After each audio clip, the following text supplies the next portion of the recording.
The answer to this question may be found in some historic events that took place almost a century ago, when official medicine finally managed to gain the upper hand on the so-called empirical doctors, who cured patients with herbs and natural remedies. In the 1800s, society sanctioned both approaches to healing.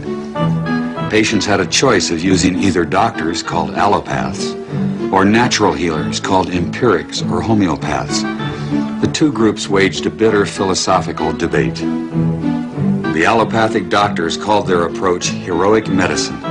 They believed the physician must aggressively drive disease from the body. They based their practice on what they considered scientific theory.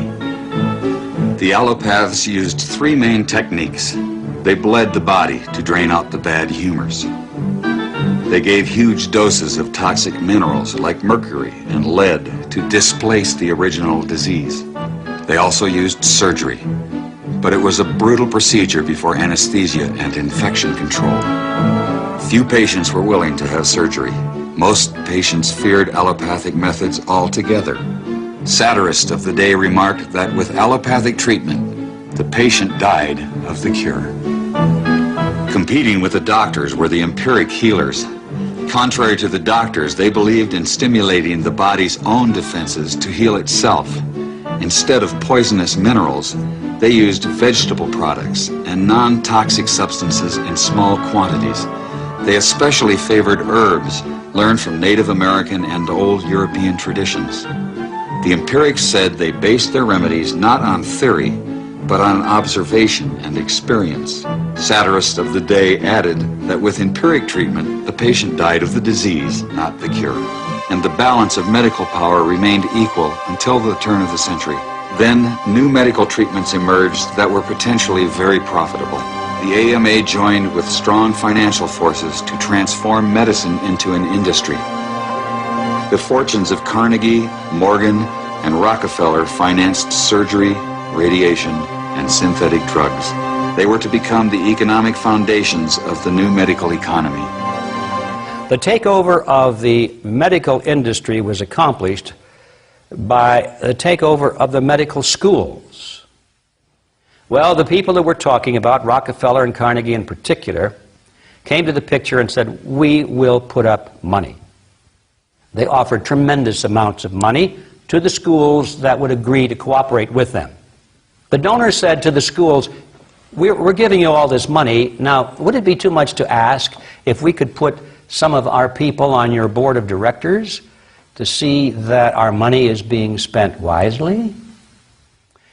Almost overnight, all of the major universities received large grants from these sources and also accepted 1, 2, or 3 of these people that I mentioned on their board of directors, and the schools literally were taken over by the financial interests that put up the money.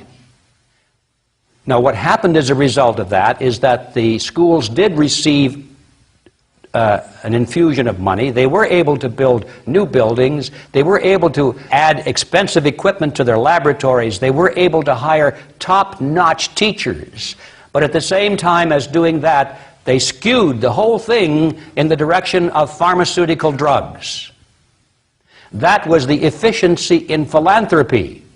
The doctors from that point forward in history would be taught pharmaceutical drugs.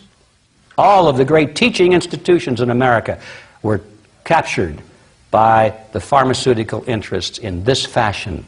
And it's amazing how little money it really took to do it. Surgery became viable with anesthesia and infection control, and doctors advocated expensive, radical operations. These in turn produced the need for a large, lucrative hospital system. Radium fever swept medicine. The price of radium rose 1,000% almost overnight. Another costly technological industry entered the hospital system. A drug industry grew out of the booming patent medicine business. The doctors changed educational standards and licensing regulations to exclude the empirics. Soon, only AMA-approved doctors could legally practice medicine. In a brief 20 years, the AMA came to dominate medical practice. Organized Medicine launched a media campaign to associate the empirics with quacks. The code word for competition was quackery. So now the average doctor goes through school, he gets a great education, he has to be really smart to get through it, he learns all about drugs, he doesn't know too much about basic nutrition. I found that the average wife of these physicians knows more about nutrition than he does, but they sure know their drugs. And if you go to your typical doctor today, I don't care what it is, chances are you're going to walk out of there with a prescription. Why? Because that's what he has been trained to do. The legislatures under Rockefeller's leadership, he set up the American League of Municipalities, which controlled all the small towns in the United States, and the American Association of State Governments, which controlled all the state governments in the United States, including the legislatures. And he used the state legislatures to draft new methods for controlling doctors and hospitals. And so all hospitals and all doctors had to be licensed through state legislature, which sounded wonderful if you didn't know what was going on. That you had to go through John D. Rockefeller to get a medical license and a hospital license. Wow. That's what it amounted to. And that's the system we have today. And today we've become the sickest nation in the world and the most expensive medical care in the world, except you never get well. Which seems to work out for everybody except the patients. Works good for the doctors, doesn't it? Good for the doctors. It's good Drug for companies. Oh, yeah. So everybody's happy except the poor patients. And whenever you go to a doctor today and he prescribes a medicine for you, he says, you're going to have to take this medication for the rest of your life, because it's against AMA principles to ever cure anybody.